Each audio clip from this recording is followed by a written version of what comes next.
masuk ke acara bebas.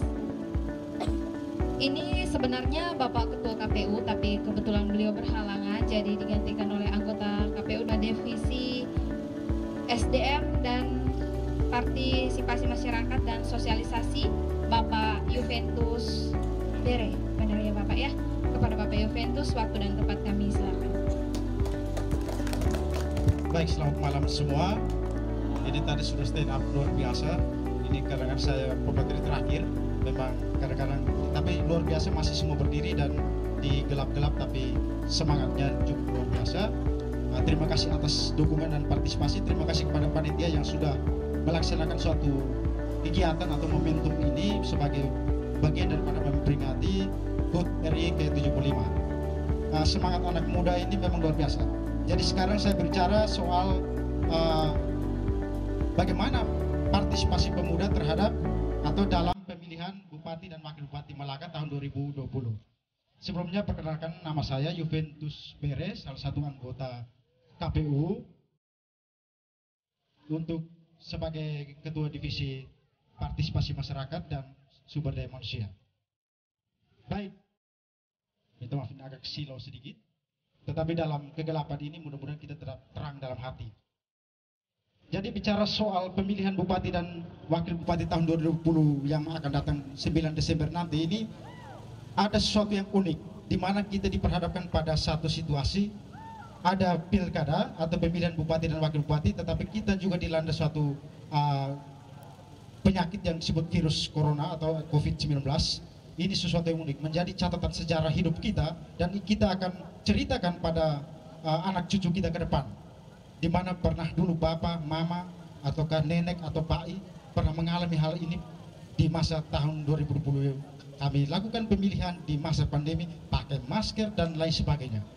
Jadi intinya bahwa semangat kita sebagai orang pemuda terus harus digelorakan, dan juga kita sebagai aktor utama untuk mengkampanyekan tentang pentingnya pemilu untuk menentukan nasib daerah atau bangsa ini untuk 5 tahun ke depan. Jadi bicara soal COVID, itu berarti kita bicara soal jaga jarak. Ini saya tidak mau kalah dengan para peserta stand up comedy juga. Jadi jaga jarak ini bukan saja terjadi pada saat COVID, sebenarnya sudah terjadi lama. Itu terjadi antara Hoar dan Manek. Jadi pada saat itu Hoar dan Manek ini, mereka dua dangsa lagu terus katanya saat itu. Jadi sementara dangsa 21 atau 11, tidak lama Manek tanya, lu bernama siapa? Hoar. Tinggal di mana? Di Kodim. Oh, Kodim. Bapak kerja di Kodim, tentara? Iya. Oh, begitu ya. Tapi masih aktif? Tidak, pensiun. Oh, pensiun. Oh, tidak. Pensiun begitu. Nah, jadi jadi jaga jarak sudah terjadi seperti itu. Baik.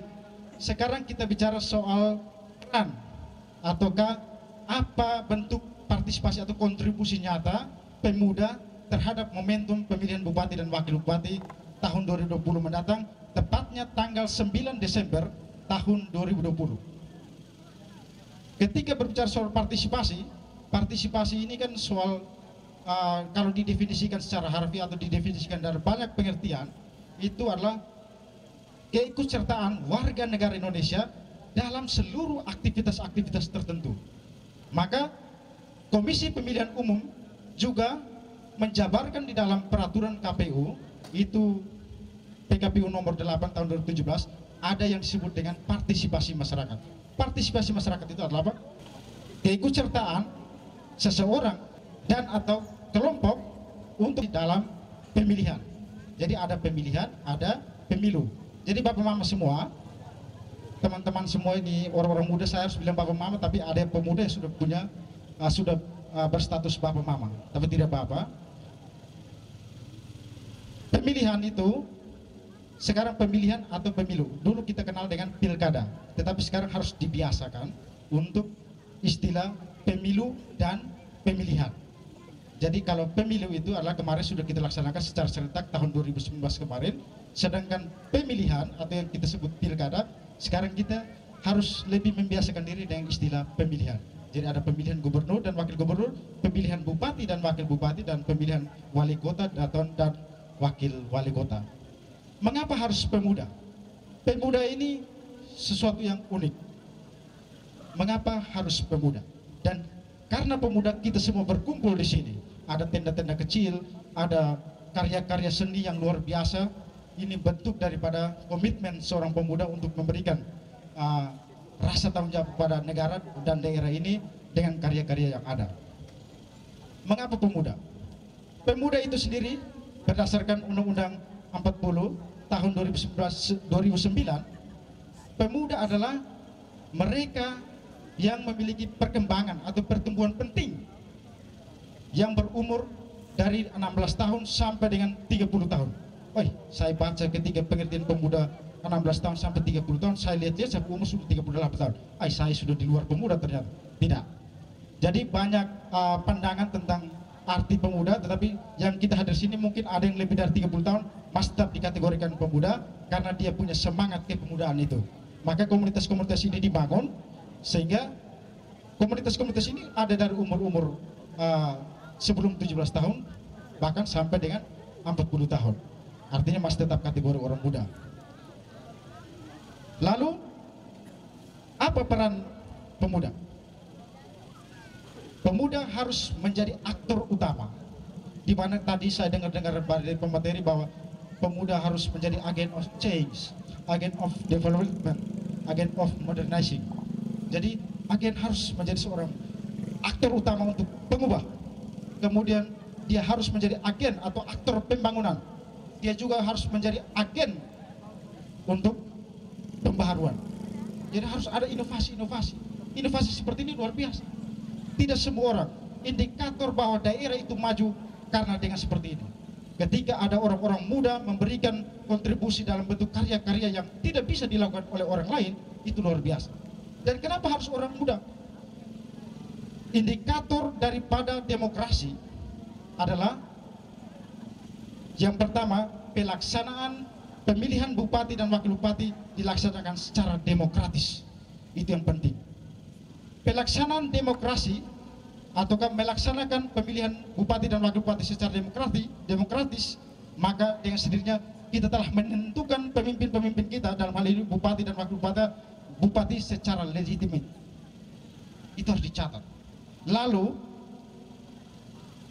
derajat legitimasi dari sebuah demokrasi itu ditentukan oleh partisipasi masyarakat, termasuk kita orang muda. Itu harus kita catat. Sebagai orang muda harus punya semangat untuk berpartisipasi. Partisipasi seperti apa? Satu, yang pertama, minimal Anda sudah harus memastikan diri tercatat atau terdaftar sebagai pemilih. Itu dulu, jangan bicara soal lain. Harus memastikan diri sudah terdaftar atau belum sebagai pemilih.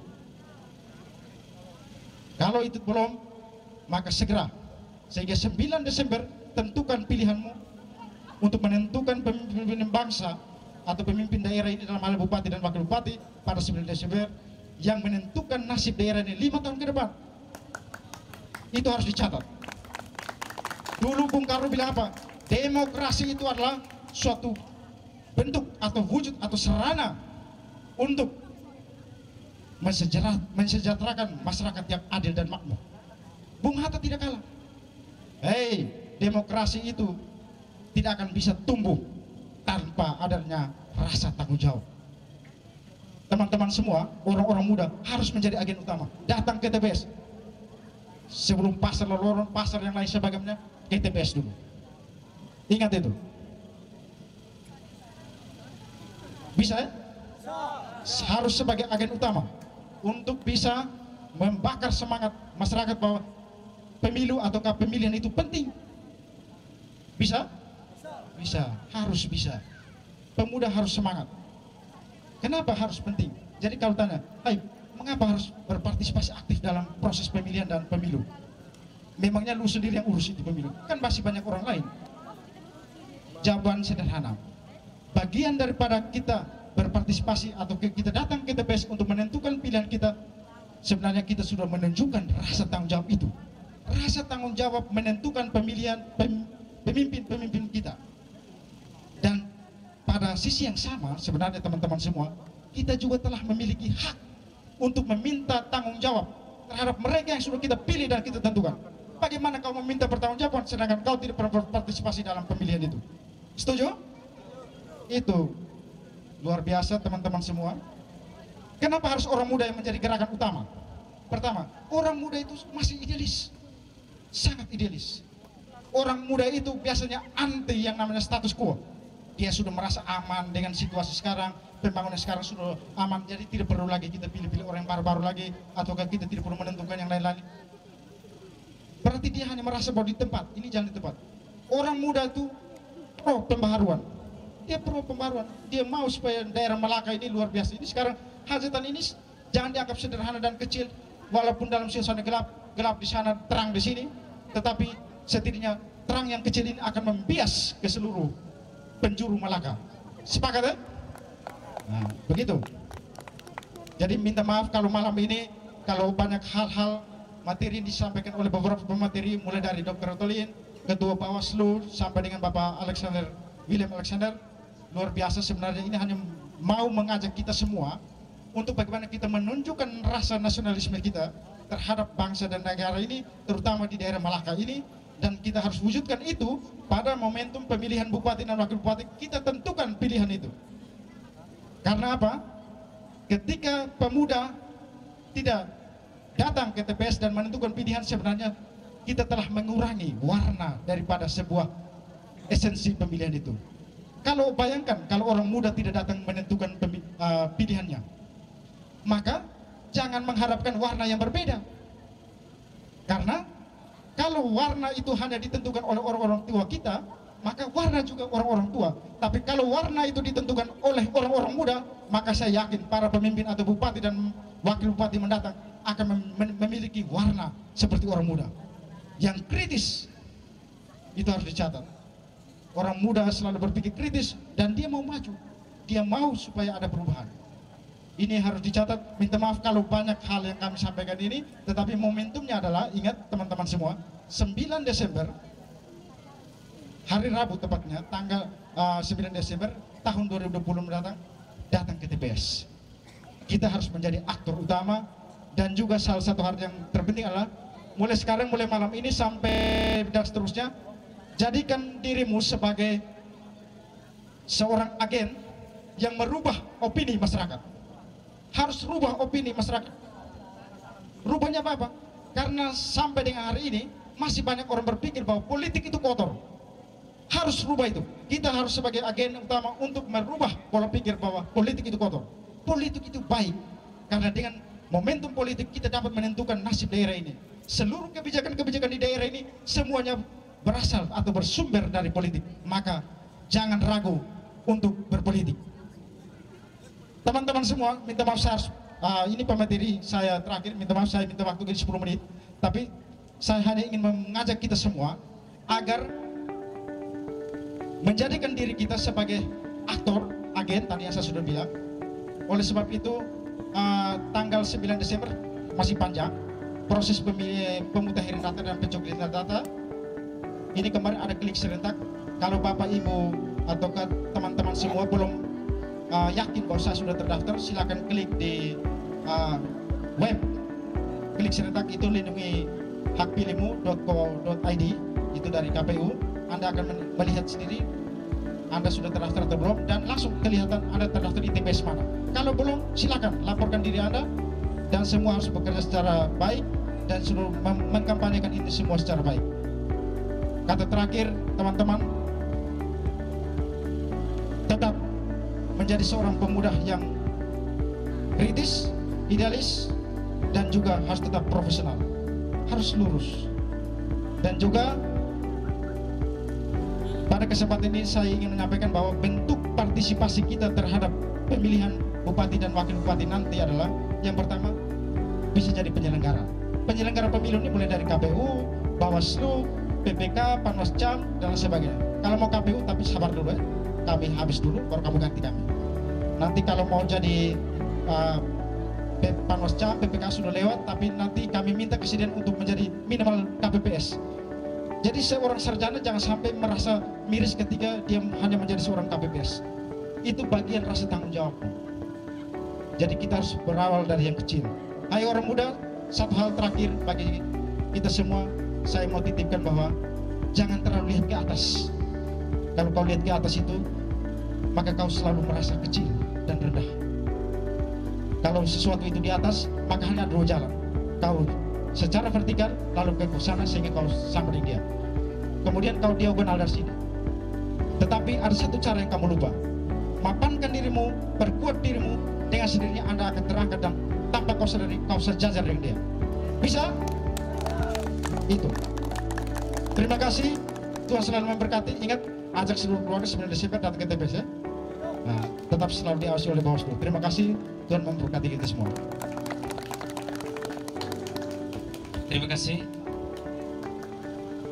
Teman-teman ingat, 9 Desember itu kita ya ke TPS. Jangan lupa.